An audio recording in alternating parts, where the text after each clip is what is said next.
Hola, buenos días a todos y todas. Es un gusto para la Liga contra el Silencio abrir este espacio tan importante que hemos denominado Periodismo entre paredes de cristal, transparencia en el ejercicio periodístico y el trabajo de los medios de comunicación. Mi nombre es Gina Morelo, yo soy periodista, editora colombiana, coordinadora de la Liga, y hoy pues queremos hablar en primera instancia de una alianza periodística que tiene poco más de 3 años, yo diría que 4 ya, una alianza que junta a 20 medios de comunicación en Colombia que están haciendo un trabajo muy poderoso en distintas áreas y en distintas temáticas de investigación, medios de comunicación casi todos nativos digitales que han venido trabajando fuertemente desde diferentes orillas por la transparencia del ejercicio periodístico, pero además de ello, por la conexión efectiva con las audiencias. Antes de comenzar, queremos mostrarles una de las razones por las cuales la Liga contra el Silencio ha decidido incorporar metodologías nuevas para compartir justamente con las audiencias las formas como hacemos nuestras investigaciones.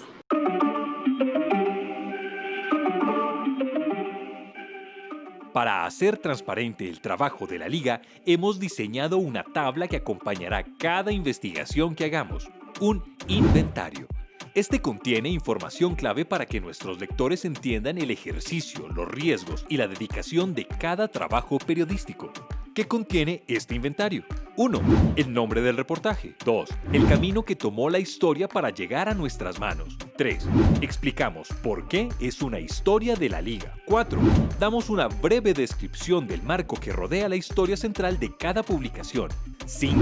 Contamos cuáles fueron los documentos solicitados y consultados. 6. Enumeramos las entrevistas que se hicieron y a qué personajes. 7. Nombramos las entidades y autoridades que buscamos para recopilar la información necesaria. 8. También cuántos profesionales y de qué áreas participaron en la elaboración de cada reportaje. 9. Cuánto tiempo duró la investigación y la realización de cada reportaje hasta su publicación. 10. Mencionamos los lugares donde se hizo la investigación periodística. Y 11. Todas las investigaciones de la Liga pasan por una rigurosa revisión jurídica y la verificación de toda la información utilizada antes de publicarse. Puedes conocer más de la Liga en www.ligacontraelsilencio.com.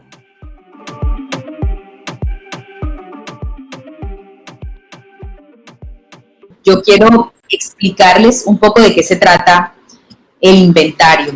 Resulta que en el ejercicio periodístico que se desarrolla en la Liga contra el Silencio, nosotros desarrollamos toda una suerte de metodologías que están asociadas al periodismo de investigación que todos conocemos. Y también hemos incorporado, por supuesto, los procesos de verificación de datos y de la edición profunda por parte de un comité editorial de la Liga contra el Silencio. Es importante entender que la Liga contra el Silencio es un medio de comunicación que aglutina a 20 más, es una plataforma que se encarga de promover y de dar a conocer todas las historias silenciadas y censuradas en Colombia. Es una alianza que explora toda la territorialidad colombiana justamente para dar a conocer estas historias cargadas de censura y silencio que por lo general no salen publicadas en los medios de comunicación. De esta manera, la Liga nace de la mano de unos medios y con el paso del tiempo va creciendo en número hasta llegar a 20.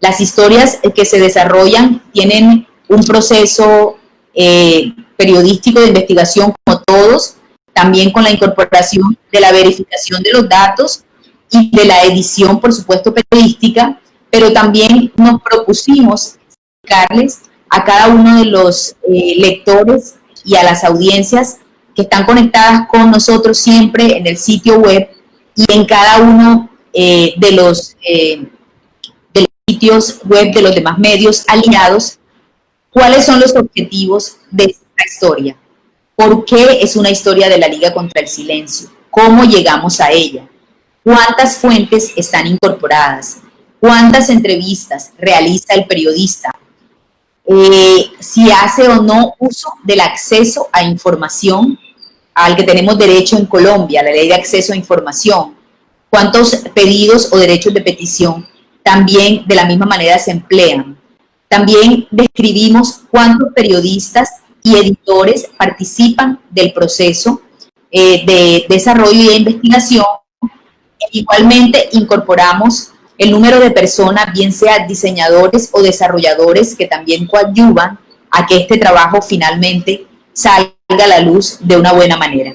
Para nosotros también es importante hacer un checklist, y lo pueden ver en el inventario que está colgado al final de cada una de las historias de la liga, de la verificación de datos a la que sometemos el proceso, y al mismo tiempo una revisión jurídica.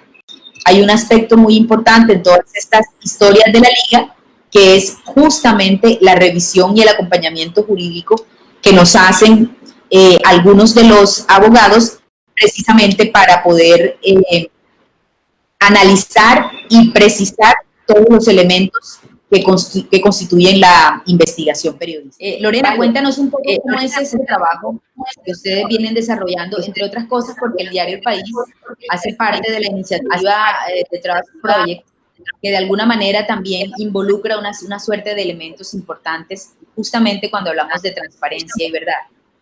Sí, es una cosa similar, no está en un cuadro al final de la noticia como están haciendo ustedes en el inventario, que me uno a Cristina la felicitación, porque de verdad me parece una iniciativa muy importante, sobre todo para generar confianza con el lector, ¿no? Que al final los medios muchas veces estamos cuestionados y yo creo que la transparencia es la mayor.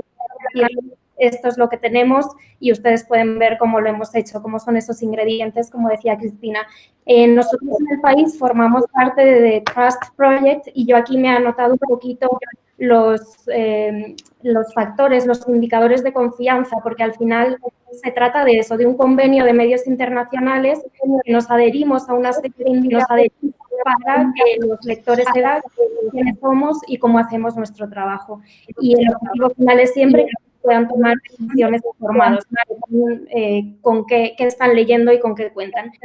Los indicadores son, el primero, los principios y la misión del medio. Si tú pinchas en cualquier nota al final del País, donde viene el logo de The Trust Project, tú puedes ver cuál es la misión del país y quién lo financia, quiénes son los directores, para que sepan cuál es ese medio, qué hace ese medio. Después también está ahí nuestro compromiso con la diversidad, el rigor y las correcciones, es decir, nosotros nos comprometemos a que si nos damos cuenta de que hay una información errónea, inmediatamente, lo antes posible, en cuanto nos damos cuenta, corregirla y hacérselo saber al lector, decirle en una primera versión de esta información erróneamente dijimos esto, pero la información correcta es esta otra. Después también está el compromiso con la verificación de hechos y fuentes. Esa lista de indicadores de confianza dice que hay 3 maneras de obtener la información, que es o que el periodista esté en el lugar, o que hable con alguien que está en el lugar, o que acceda a la información a través de una serie de documentos. Y en el artículo siempre tiene que dejar claro por cuál de las 3 vías tuvo acceso a la información. Después, otro de los puntos es compartir la metodología de trabajo a través de lo que también hablaba Cristina, las citaciones, las fuentes, que afortunadamente, bueno, El País ahora en América es solamente un medio digital, entonces la arquitectura digital te da la opción de poner hipervínculos y que el lector pueda muy bien ir a la fuente original o al documento original, o incluso en el caso del periodismo de datos puede acceder a las bases de datos de donde tú estás sacando la información. Otro de los puntos es la experiencia del periodista. En las firmas de todos los autores de los artículos del País, pues tú puedes pinchar y te da pues la serie de artículos que ha escrito, puedes acceder a sus redes sociales también, porque al final, bueno, pues cada periodista obviamente, aunque buscamos siempre el balance y el rigor en nuestras informaciones, pues todos tenemos un background, como se dice en inglés, unas sensibilidades y una trayectoria que nos hace pues poner más la vista en unas historias que en otras. Y eso creo que es importante que el lector lo sepa también para saber con qué periodista es el que le está contando la historia. Y hay un par de puntos más. Otro es que siempre esté diferenciada la opinión de la información. O sea, cuando un lector entra en un artículo de opinión lo va a ver enseguida. Y finalmente, un punto que a mí me parece muy interesante y que creo que precisamente el periodismo digital nos está facilitando mucho es la comunicación con los lectores. Ahí en este apartado de Trust del País, pues está obviamente el correo del defensor del lector, que es el que defiende sus derechos, los garantiza y también atiende sus quejas, sus sugerencias y también nos tira de las orejas a los periodistas. O sea, recientemente un artículo que ha sacado era, por ejemplo, precisamente sobre las erratas, lectores que se quejaban de que había muchas erratas. Entonces, los lectores ahí tienen garantizados que hay alguien velando por sus derechos dentro del periódico y luego los comentarios que pueden poner al final de cada artículo y también están los contactos de todas las secciones para que si un lector quiere comunicarse directamente con algún miembro del periódico, pues ahí puede y luego obviamente pues también a través de las redes sociales. Pero sí, ese es el proyecto de Trust Project, el proyecto Confianza y El País es parte de él. Gracias, Lorena, por la explicación. Ahorita le doy la palabra a Óscar para que nos cuente, porque Rutas del Conflicto ha sido un ejercicio bastante tremendo que nace de una necesidad enorme de contar las historias sobre el conflicto y la violencia, pero más que eso, de destrabar archivos, de sacar información de archivos. Y eso supone, claramente, Óscar, por su doble condición de periodista e ingeniero, toda una suerte de metodologías muy específicas, precisamente, al trabajar con datos. Cuéntanos un poco cómo ha sido todo ese proceso, Óscar, a lo largo de este tiempo.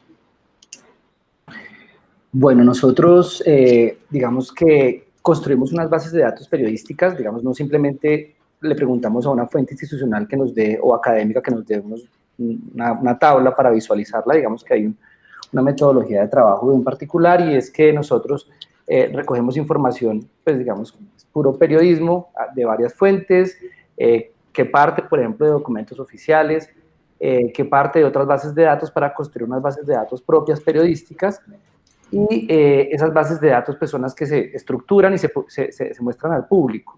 Digamos que como es una información pues que construimos de manera propia, porque una cosa es, digamos, no sé, si el gobierno, una entidad del gobierno tiene un listado, por ejemplo, de masacres cometidas en Colombia o de víctimas de minas antipersonal, por ejemplo, con 10.000 registros, va a ser muy difícil que uno pueda contrastar esa información. Digamos, el volumen de datos es tan grande que es muy complicado para un periodista hacer una contrastación uno a uno de esos registros.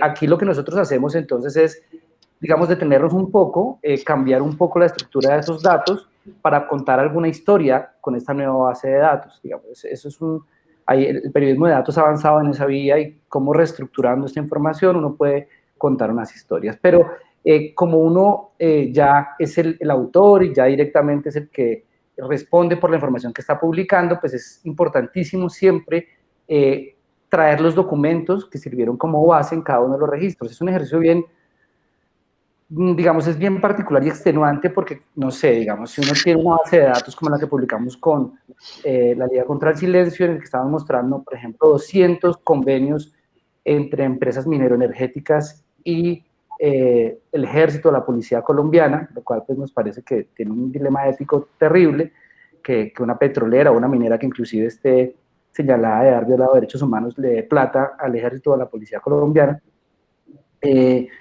Digamos que ahí ya implica, primero, como transformar la información para que la gente la pueda leer y entender bien, pero además sumar todo el archivo, PDFs, todos los documentos que uno encontró, que son finalmente, digamos, como la fuente primaria, para que acompañe este ejercicio de base de datos y ese ejercicio de comunicación.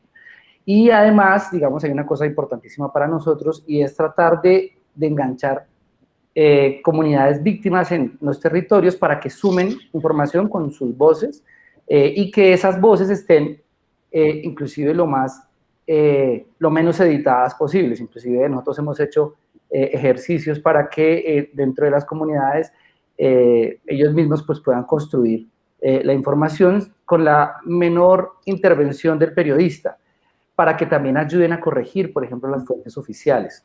Esa es una cosa que, por ejemplo, es bien difícil para uno de periodista, porque al final uno dice, pues meto las manos al fuego por mi trabajo, donde sea, pero, por ejemplo, cuando uno recoge tanta información, digamos que viene, por ejemplo, de fuentes oficiales, cuando uno va a terreno, porque todo el tiempo estamos yendo a regiones y mostrando, inclusive en documentos impresos, en avisos, en afiches, lo que tenemos en digital, la gente dice, esto no es así, aquí faltan unos muertos, esto no ocurrió de esta manera, tratando siempre como de contrastar desde las víctimas la historia oficial, que es una historia que también está muy mal construida normalmente, ¿no? Porque, pues, no sé, a lo mejor algún colega con alguna limitación muy complicada de trabajo arma un texto, arma una nota, la sube a su portal, o a lo mejor un funcionario también con limitaciones en recursos va a una zona, hace una investigación bastante limitada, sube la información a internet, y el asunto es que todo el mundo asume que esa información es real.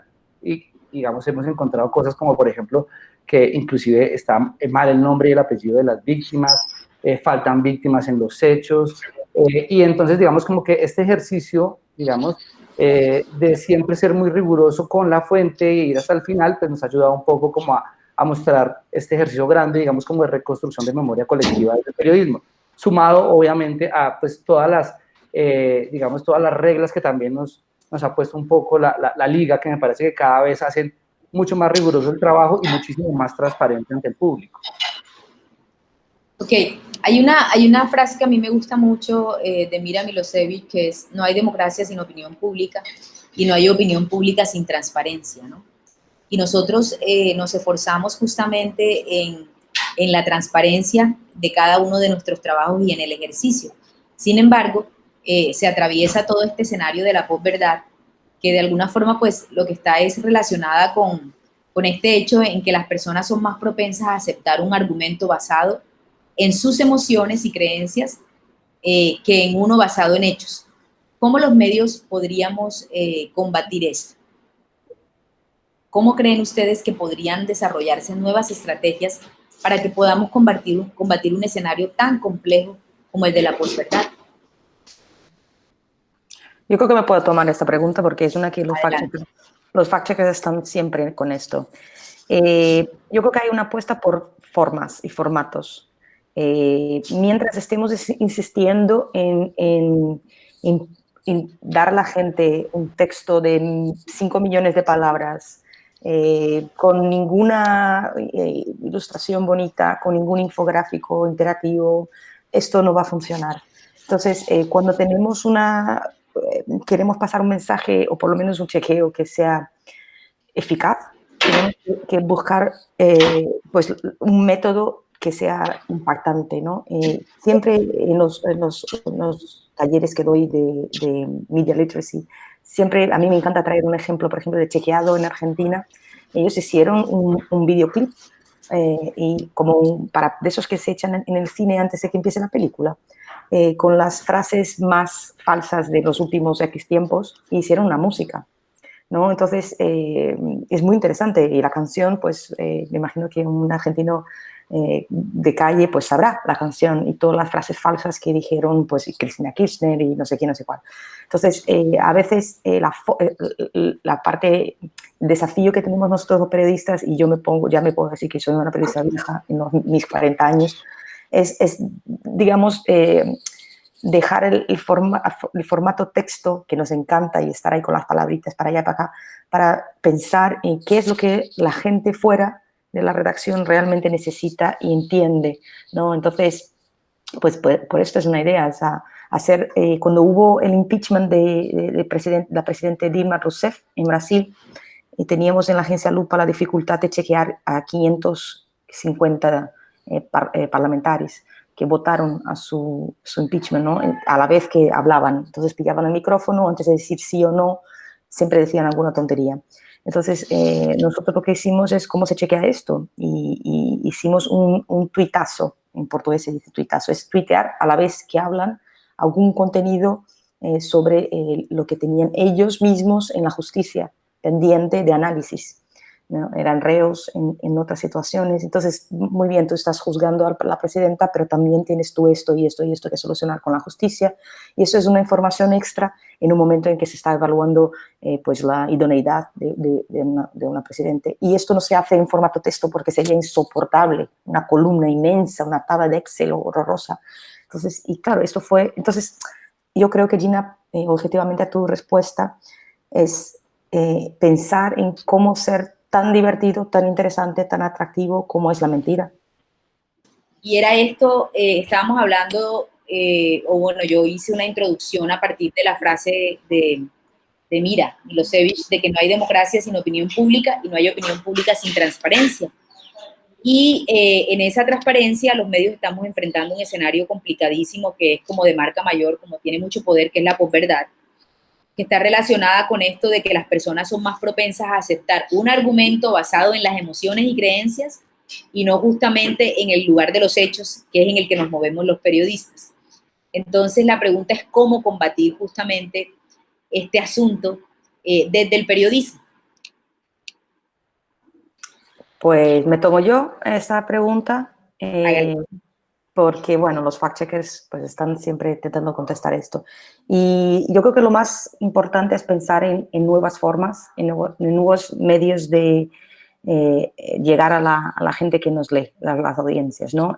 Tenemos que dejar de lado, nosotros ya que somos mayores y yo ya tengo 40 años, me siento entre ellos, dejar de lado los textos súper largos de 40 millones de caracteres y sin ninguna fotito, sin ninguna ilustración, ningún gráfico, o sea, esto ya no, seguramente no cuadrará.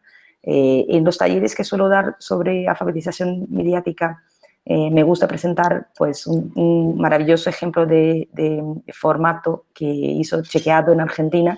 Ellos juntaron varias frases falsas que habían dicho los políticos de ahí y hicieron como un video para echar en el cine y luego, claro, está en YouTube y es una música, ¿no? Un tipo sale con una guitarrita y canta las frases falsas y siempre diciendo que es falso. Y claro, esto está muy bien, la gente sabe de memoria, ¿no? esta musiquita. También me gusta el ejemplo que, bueno, hicimos nosotros en Lupa cuando estaba la presidenta Dilma Rousseff bajo el proceso de impeachment, que nosotros teníamos que chequear que decían los más de 500 diputados votando si eran a favor o en contra de su salida. Y nosotros, claro, cuando ellos pillan el micrófono, ellos dicen alguna que otra tontería y nosotros nos sentíamos así como, ¿qué hacemos ahora, no? Porque vamos a dejar, todo el país está viendo este momento y no nos podemos callar. Entonces montamos una tabla y hicimos un esfuerzo de publicar en el Twitter, lo que llamamos en portugués un tuitazo, live, a cada vez que un diputado hablaba, nosotros pues también hacíamos en Twitter, dábamos a la audiencia la información de qué tipo de demandas y procesos judiciales estaban abiertos en contra de esta persona, a la vez que esta persona juzgaba a otra. Entonces, añadiendo contextos y dando informaciones, era esta forma que encontramos de contribuir para el entendimiento del momento, ¿no? Entonces, a tu respuesta, Gina, yo creo que es forma. No nos podemos mantener haciendo lo mismo de antiguamente, ¿no? Estamos aquí ya en el mundo del TikTok, en el mundo de los audios de WhatsApp. Hay que buscar formas más interesantes, más atractivas para convencer a la gente de que los hechos serán siempre los hechos. Da igual lo que tú pienses, creas, desees, da igual lo que te guste. Ok, gracias, Cristina. Tú ibas a agregar algo, Lorena, ¿no? Que tenías... Yo lo que quería decir es que, o sea, me parece súper interesante lo que dice Cristina, porque además es así como le llega a la gente la información hoy en día, las noticias falsas, los rumores. A la gente le llegan por un WhatsApp en su teléfono o le llegan, bueno, a través de Twitter, y al final lo que comentaba Gina, que cada uno quiere leer lo que reafirma sus ideas, ¿no? Su pensamiento. Entonces, creo que el formato es fundamental.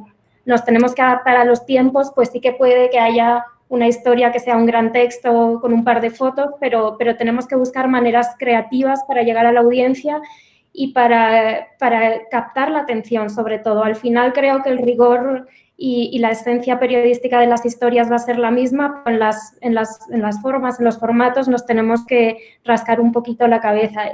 Yo, por ejemplo, trabajé recientemente en una historia con 2 compañeros, con Jorge Galindo, que es nuestro periodista de datos, que está ya en Bogotá, y con Elena Reina, una reportera buenísima que está aquí en Ciudad de México, del país. Queríamos tomar las declaraciones de López Obrador en las que minimizaba la violencia de género, diciendo que el 90% de las llamadas que llegaban al 911, a la línea de emergencia, eran falsas. Entonces, bueno, ya pues obviamente muchos periodistas habían hecho el fact-checking tradicional y habían demostrado que no era cierto, pero nosotros queríamos demostrar no solo que no era cierto, sino también que hay muchas historias de mujeres sufriendo por violencia de género, especialmente ahora durante la pandemia, que estaban confinadas con sus agresores, y queríamos que el lector, que la audiencia conociera esas historias. Entonces, pues lo que hicimos fue, teníamos la base de los datos que nos decían que efectivamente las llamadas al 911 habían subido, que las carpetas judiciales por violencia de género habían bajado un poquito, sobre todo porque la cuarentena estaba la justicia estaba en cuarentena, perdón, los juzgados estaban cerrados, las mujeres no tenían cómo llegar y sobre todo yo creo que lo que fue más impactante de esa historia es que conseguimos testimonios de mujeres que habían sufrido violencia de género y se las pusimos cara a cara a la audiencia, o sea, pusimos audios, incluso una mujer muy valiente, Greta, de Yucatán, que nos dio su testimonio en vídeo. Entonces, creo que se trata también de ser muy creativos para demostrar a la gente, pues a través de las mismas técnicas que les llegan a través de sus celulares, la información que no siempre es correcta o que incluso es falsa y hecha con una mala intención, pues nosotros también tratar de ser inteligentes y creativos para que la información verificada que nosotros podemos producir como medios de comunicación les impacte de esa misma manera. Ok. Oscar, ¿quieres agregar algo con relación al tema? No, creo que un poco, pues, pienso igual. Yo creo que es una pelea tremendamente desigual, porque, pues por un lado alguien arma un meme en 5 minutos con cualquier cosa, y del otro lado, pues el chequeador le toca hacer 20.000 maromas buscando fuentes creíbles, armándose un formato pues que sea ingenioso, que pueda competirle al meme, pues porque si tenemos una cadena de WhatsApp, no sé, digamos del otro lado, va a ser un chequeo de 2 o 3 páginas diciendo pues que eso es falso, pues nadie lo va a leer, entonces hay que hacer un montón de cosas pues para que esto sea, digamos, tenga una movida fuerte en audiencias. Entonces creo que es una lucha muy desigual, lamentablemente.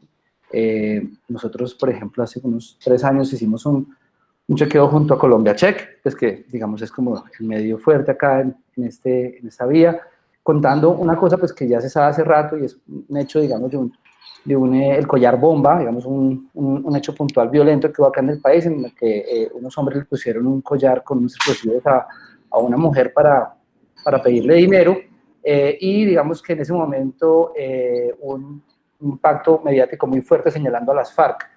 Pues años después se supo que no, que las FARC pues no han sido y que era delincuencia común, y aunque es un hecho judicialmente probado y pues la gente cada vez que quiere recurrir a algún acto demencial de las FARC, vuelve y lo señala.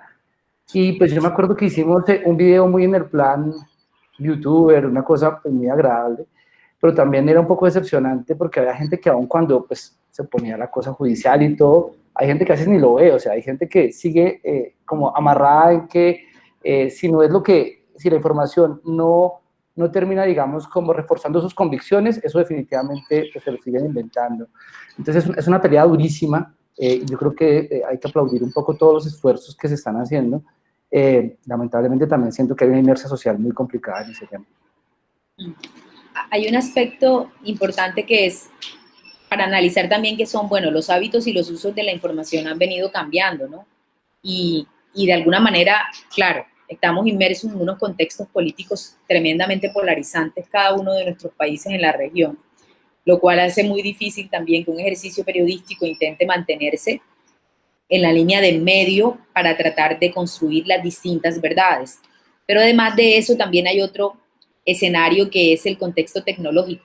Ese proceso de intercambio de información en los medios que viene mediatizado por algoritmos, este asunto de los bots y la creación de estas burbujas informativas, cámaras de eco, o como las llamamos en Colombia, las famosas bodeguitas, ¿cierto?, que se encargan de promover una suerte de mentiras y de información que muchas veces va en contra del ejercicio periodístico creíble, confiable e investigativo.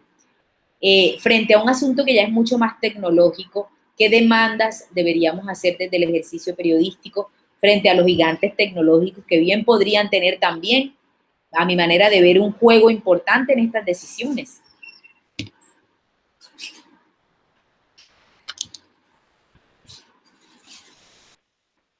¿Quién se anima? Pues voy yo. Bueno, a ver. Está claro que siempre podemos pedir a los gigantes de las redes sociales que hagan mucho más por el periodismo y por la verdad y que ayuden a combatir el discurso de odio y todo eso. Pero yo siempre voy a compartir una opinión un poco polémica. Las redes no serían nada si no fueran las personas dentro de las redes. Yo pienso que, claro que los algoritmos tienen ahí una gran participación y que se pueden manipular bastante, y hay los bots y las cuentas inauténticas de todo esto, pero realmente lo que hay es el ser humano utilizando las herramientas o no sabiendo utilizarlas o dejando espacio para su maldad y sus ganas de manipular el discurso público. Y yo de verdad pienso, Gina, que claro que podemos pedir más transparencia, más datos, más información a las redes y, claro, incluso para los fact-checkers eso siempre ha sido una demanda, porque nosotros todos los días nos despertamos y vamos a la batalla sin saber, por ejemplo, cuál es el tamaño de la desinformación de hoy. No sabemos. ¿Cuál es el efecto de los chequeos en esta lucha? Tampoco sabemos. Y seguimos en esa lucha sin saber qué tamaño tiene el monstruo, ¿no? Pero igual pienso que cuando siempre me gusta recordar esto, que el WhatsApp no sería caótico en Brasil si no fuera la gente que usa WhatsApp. WhatsApp solo no es nada. Entonces, y la forma de combatir esto, claro, ideal sería que la gente pues naciera buena, naciera, no, eso no va a pasar. Entonces lo que tenemos que hacer es una lucha, una liga, y ahí viene muy bien la liga vuestra, que es una liga de gente que está dispuesta a enseñar a los demás que, mira, esto de aquí está mal, a identificar lo que está equivocado, lo que no es correcto, y que la próxima generación, por ejemplo, tengo una hija de 11 años, pues que ella sepa sola identificar qué es lo que está mal en las redes sociales y evitar este comportamiento. Entonces, a la vez que hay, digamos, dos caminos que tienen que seguir a la vez. No vale solo atacar las redes, tenemos que atacar también a la sociedad y a nosotros mismos, ¿no?, que muchas veces contribuimos para que esto sea caótico. Sí, a mí me gustaría decir que, bueno, estamos viendo ya algunas iniciativas que han tomado algunas redes sociales como Twitter, que, por ejemplo, hemos visto que a tweets de Trump que son falsos, pues está poniendo una advertencia de que son falsas.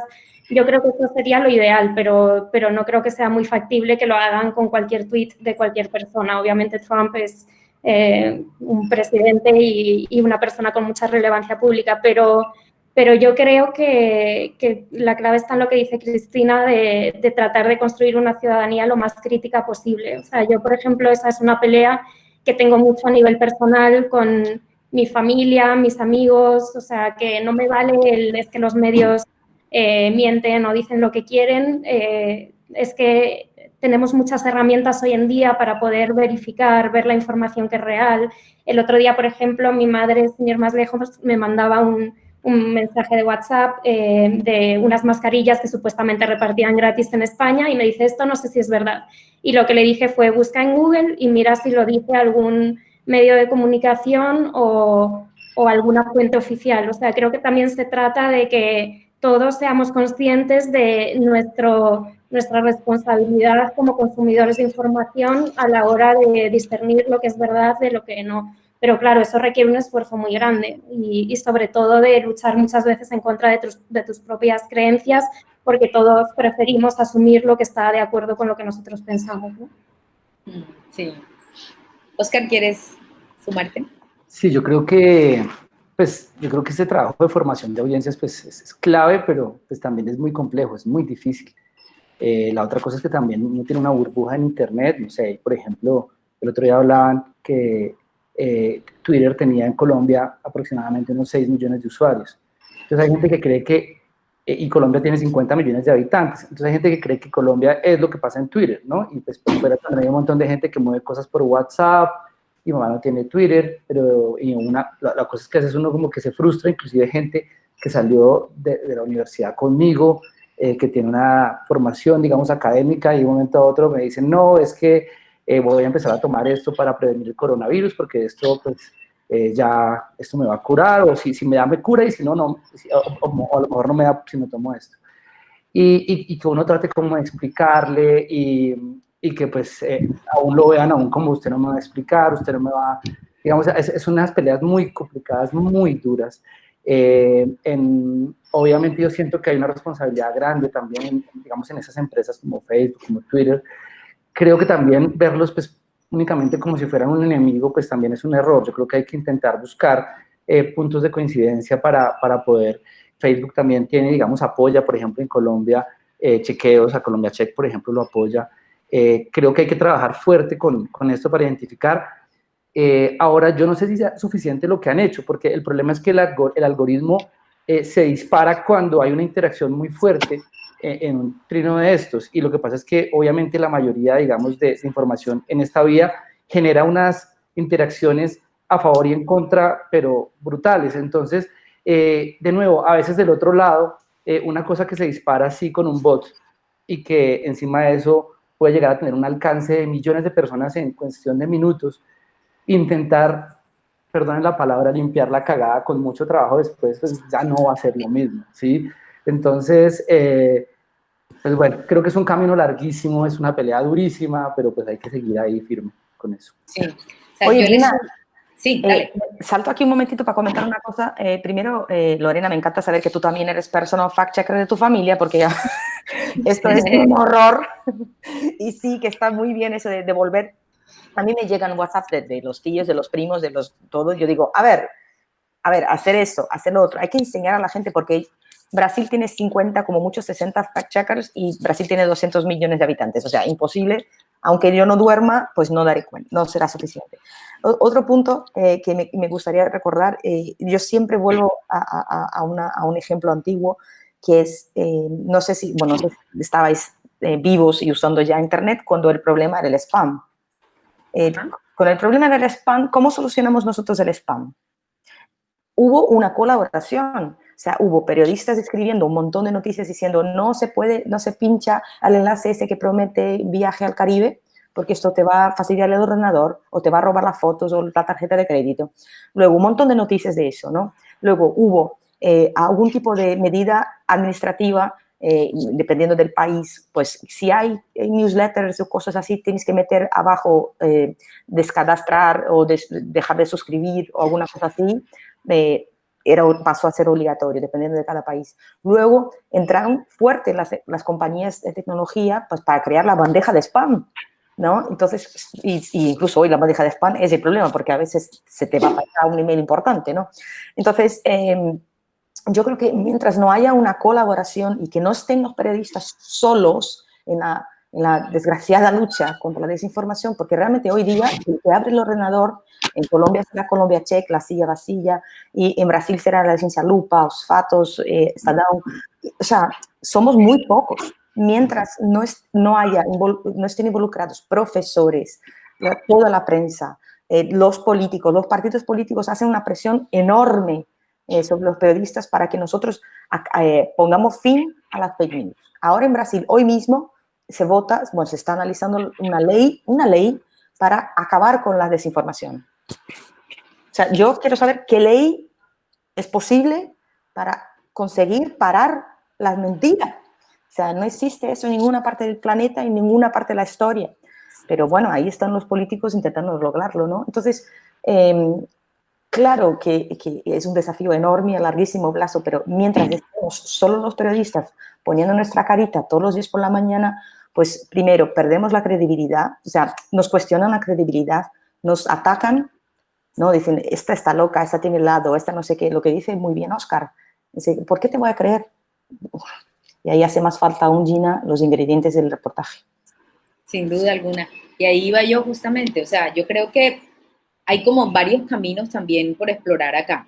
Y uno que deberíamos ir incorporando fuertemente dentro de los ejercicios colaborativos es mirar cómo podemos desarrollar mucha alfabetización mediática.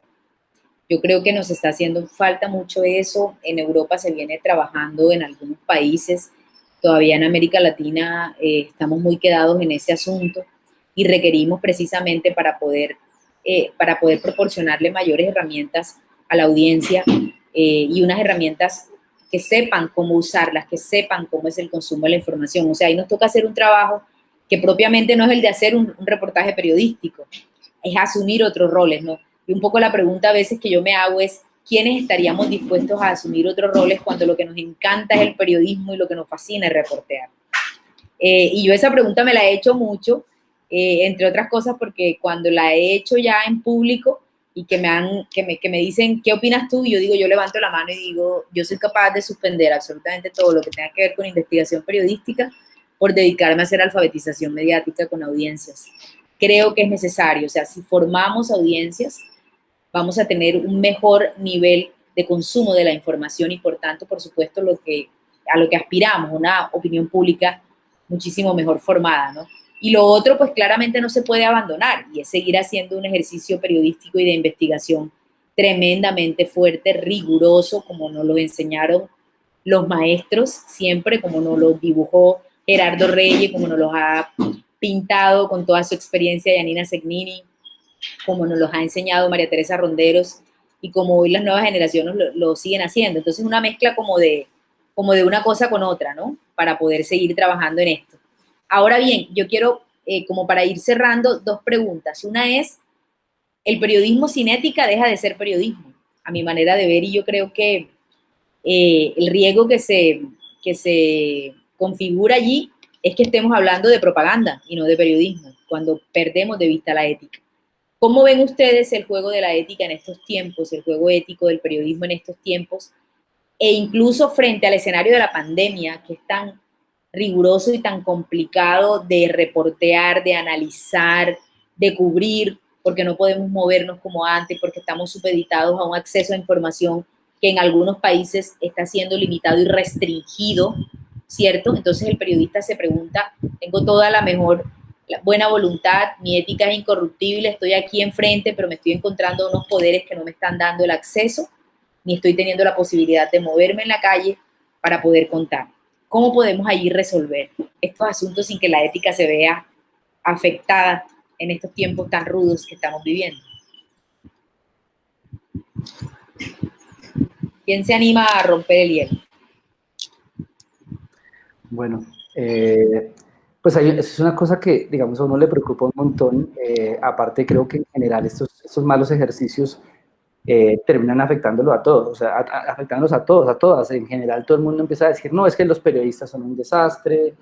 Digamos que tampoco no se puede generalizar, pero digamos, hay, por ejemplo, medios de audiencias masivas, medios tradicionales, por ejemplo, que han tenido básicamente una debacle en su financiación, por ejemplo, por que la publicidad, pues, básicamente pues, se destruyó como medio de financiación y aparte eso es muy complicado porque son empresas informativas gigantescas que necesitan muchísimo dinero pues, para funcionar.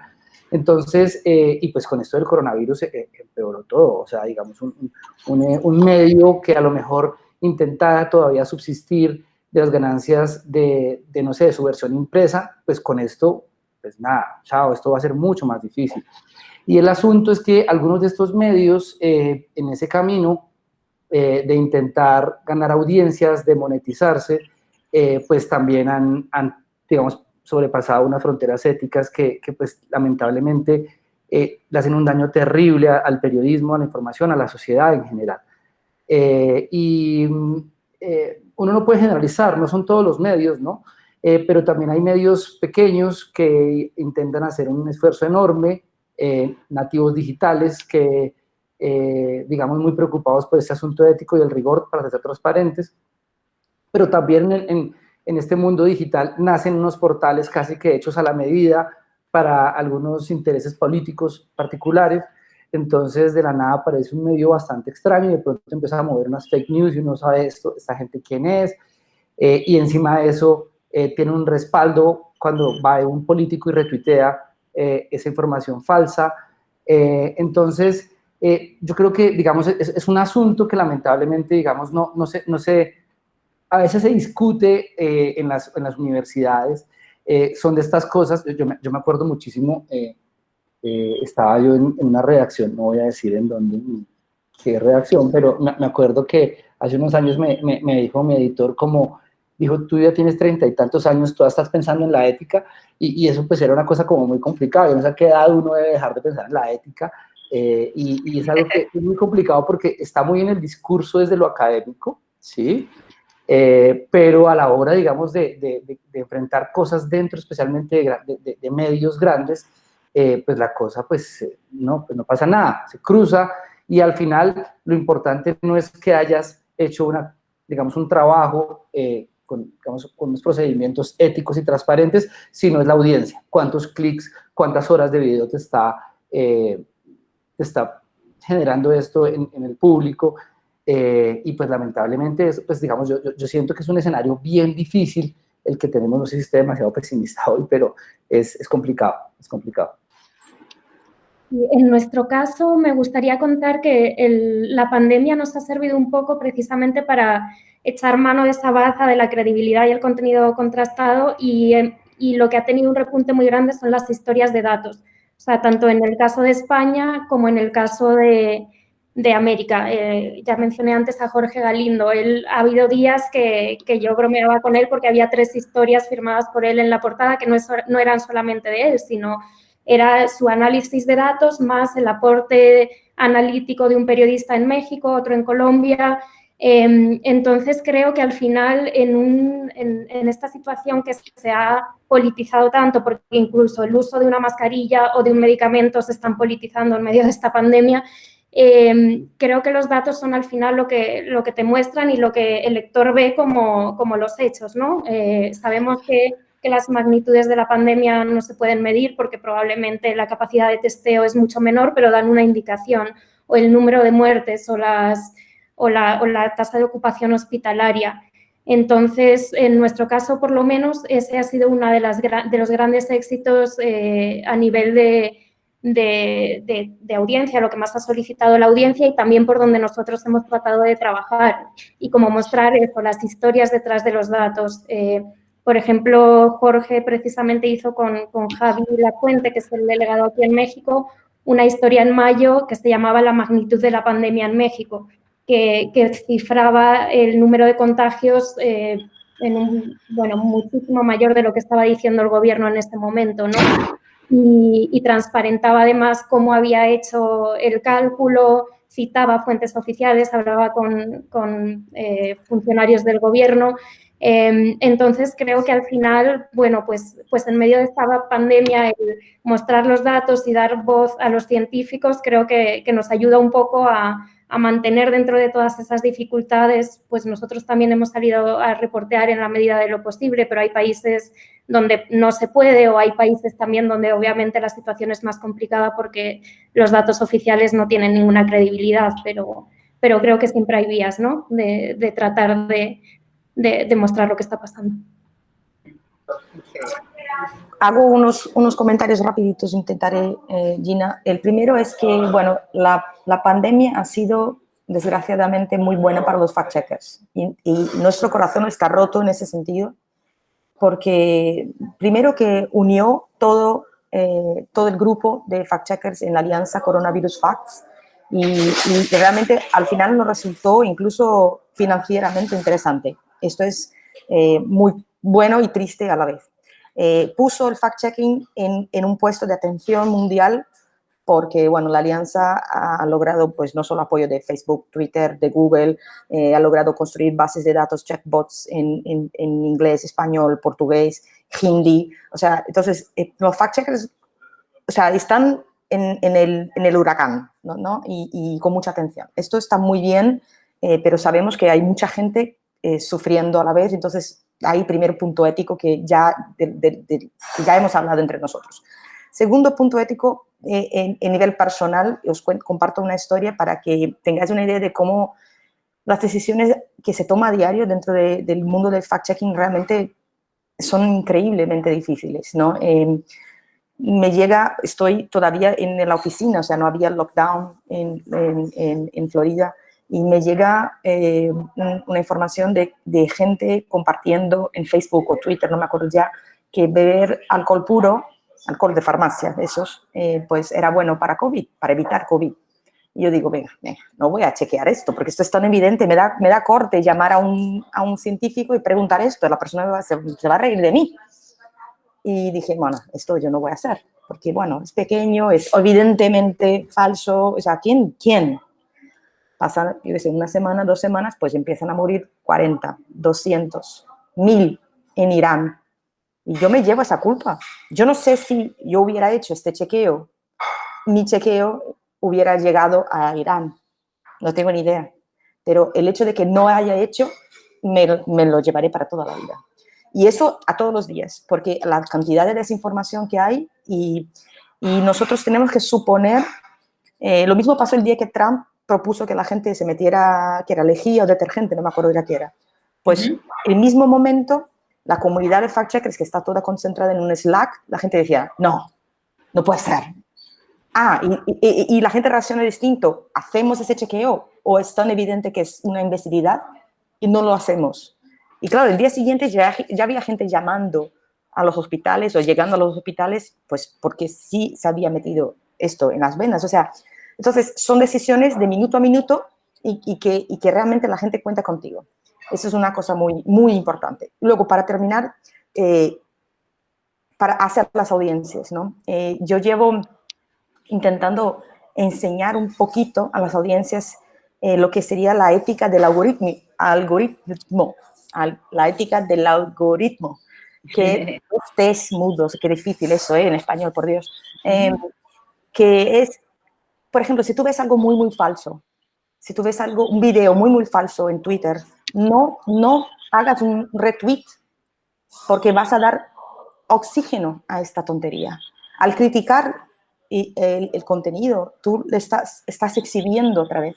Y lo mismo en Facebook. Y las redes, los algoritmos no son capaces de identificar si tú estás atacando el contenido o estás de acuerdo con el contenido. Entonces, yo llevo hablando con influencers, sobre todo porque, claro, tenemos un presidente que es increíblemente mitómano en Brasil, que la gente pues no comparta las cosas que él dice, que si es una tontería muy grande, pues que haga un screenshot, no una foto, y diga, este video que se compartió tiene este contenido falso. Entonces, este tipo de pequeñas instrucciones éticas para también enseñarle al algoritmo, esto se puede ayudar bastante. Entonces, hay 3 niveles de análisis ético, Gina. Que son chéveres y de sumar. Bueno, yo los voy a despedir con una preguntita que tiene que ver con estos modelos de periodismo que uno dice, bueno, ¿qué va a sobrevivir, no? Porque todo es una competencia tremenda. Pero a mi manera de ver, definitivamente la salvación son los valores añadidos, ¿no? La profundidad informativa y la solidez profesional de esos códigos éticos y rigurosos de la investigación. Para ustedes, ¿cuáles son esas claves que nos van definitivamente a salvar? Porque la realidad es que si estamos en una crisis tremenda, lo que estamos viendo todos los días son cifras de más y más despidos, menos medios, y yo soy del creer que a menos periodismo, menos democracia. Entonces, ¿cómo lo ven ustedes allí? Bueno, yo creo que desde América Latina nos dan un súper ejemplo de una de las claves, que es la colaboración. O sea, Gina, tú misma has liderado equipos colaborativos en la región que han sacado proyectos de investigación que han revelado muchísimas cosas, y creo que América Latina es pionera en eso y que tenemos mucho que aprender, sumar fuerzas. O sea, nos están... bueno, yo tengo la suerte de trabajar en un medio que justo está apostando por América ahora, pero lo que hemos visto en los últimos tiempos, y especialmente con la pandemia, son muchos recortes. Y entonces creo que al final el sumar fuerzas es lo único que nos puede salvar, y y de lo que más podemos presumir, o sea, y además los periodistas trabajamos muy bien, o sea, nunca va a ser mejor un reportaje de una persona solo que lo que puede surgir de la suma de capacidades y de perspectivas de diferentes compañeros y sobre todo si son de diferentes países. Creo que para mí esa es una de las claves. Voy y totalmente de acuerdo, 100% de acuerdo, y tengo datos así, como buena fact-checker, tengo datos para, para basar esta frase. La alianza Coronavirus Facts ha logrado hasta ahora chequear 8.000 frases falsas. O sea, hemos identificado esto en 74 países, 43 lenguas, y esto llevamos que 5 meses, mañana creo que cumplimos 5 meses trabajando juntos, y yo no creo que solos, o sea, una redacción sola hubiera logrado hacer esto, pero ni un décimo de esto, ¿no? Y esto es una locura porque también, como dije antes, ha generado dinero. O sea, la alianza ha logrado ganar por lo menos $2 millones de Facebook y de WhatsApp. Y esto ha venido a IFSN y nosotros hemos abierto líneas de grants. ¿Cómo se dice grants en español, chicos? Editales. ¿Becas? Becas, pues ya está. Y esto ha ido a más de 21 organizaciones. Entonces, si no hubiera la coalición, si no estuviéramos trabajando juntos, no tendríamos ni el contenido, ni el alcance, ni los productos, ni el apoyo financiero que hoy seguramente mantiene, pues por lo menos las 21 organizaciones que han logrado ganar las becas. Sí, definitivamente, si no nos unimos, nos vamos a hundir un poco. Yo creo que es el trabajo colaborativo con colegas de afuera, también ojalá cada vez medios tradicionales también grandes entendieran el valor, digamos, de ese trabajo. Es que venimos de una cultura en la que el medio tradicional ve al otro siempre como su competencia, pero digamos, por ejemplo, la capacidad de difusión que tiene un medio tradicional no la va a tener un proyecto digital pequeño. Entonces creo que ese tipo de alianzas ayuda un montón, alianzas en las que también se discuta, por ejemplo, dónde se traza esa línea para no salirse digamos, de un espacio ético, y pues yo creo que es que esto y la formación, yo creo, la formación, eso que tú decías, por ejemplo, al final, yo no sé cuántos chequeadores de datos hay en Colombia, sí, eso yo creo que tiene que ser una formación que tiene que venir desde la universidad, y yo creo que inclusive para el ciudadano, ¿no? Hay que formarse al ciudadano como para que dude, así como hay alguien que lo piensa 2 veces para darle clic a un vínculo de una promoción bastante extraña que te pide los datos de tu cuenta bancaria, cosas por el estilo, que le enseña al ciudadano que cada cosa que llegue, pues lo haga dudar, ¿no? Algo muy malo tuvo que haber pasado para que algún vecino eche cualquier cuento en cualquier parte y eso sea más poderoso que todo lo que nosotros hacemos a diario. Sí, estoy de acuerdo con ustedes. Yo justamente quiero mostrarles aquí a ver, una pestaña. A ver si lo logro, porque hoy todo ha estado como loco. Un momentito. Bueno, aquí les quiero compartir un poco eso. Aquí logran ver el inventario, ¿cierto? Sí, ahí está. Vale, Sí. perfecto. Yo creo que, pues dando respuesta un poco a esa pregunta, definitivamente yo comparto con ustedes, 1, juntarnos, definitivamente, seguir trabajando en equipo, y 2, recojo de Cristina, que lo dijo al principio, pero todos apuntaron a eso, además que sus medios lo hacen, es seguir creando cosas como estas, creo yo. La audiencia necesita altísimos niveles de transparencia de cómo nosotros estamos haciendo nuestro trabajo. La audiencia merece y debe saber cómo nos la estamos jugando en estos momentos, de hecho, tan complicados. Entonces yo creo que piezas como esta o ideas como esta y muchas otras que pueden, sin duda alguna, aportar y sumar, le pueden dar justamente a esa audiencia la idea de cómo podemos estar nosotros trabajando y generando un ejercicio periodístico riguroso, transparente, juicioso, conectado con ellos, pero además de eso, dispuesto a recibir la retroalimentación necesaria para poder seguirse fortaleciendo, que es lo más importante. Entonces, desde la Liga contra el Silencio, Les agradecemos mucho que hayan querido transparentar sus procesos, contarnos un poco cómo lo están haciendo y también contagiarnos de esa energía. Así a veces Oscar diga, soy un poco negativo. Él dice así, pero sale con unas cosas maravillosas en rutas. Yo creo que son los momentos complicados que a veces tenemos que nos hacen pensar que quizás el esfuerzo no se está viendo, pero se está notando. Y bueno, los animamos a que sigamos fortaleciendo no esta la Liga del Silencio de Colombia, sino la Liga del Periodismo a nivel mundial para seguir trabajando por la democracia. Gracias. Gracias. Vale, gracias Gina. Gracias, Gina. Gina, Lorena, gracias, un gusto. Gracias. Bueno, Un pues, gusto, Oscar. Vale. Lorena. Chao. Besito. Chao, Que chao. esté muy bien. Chao.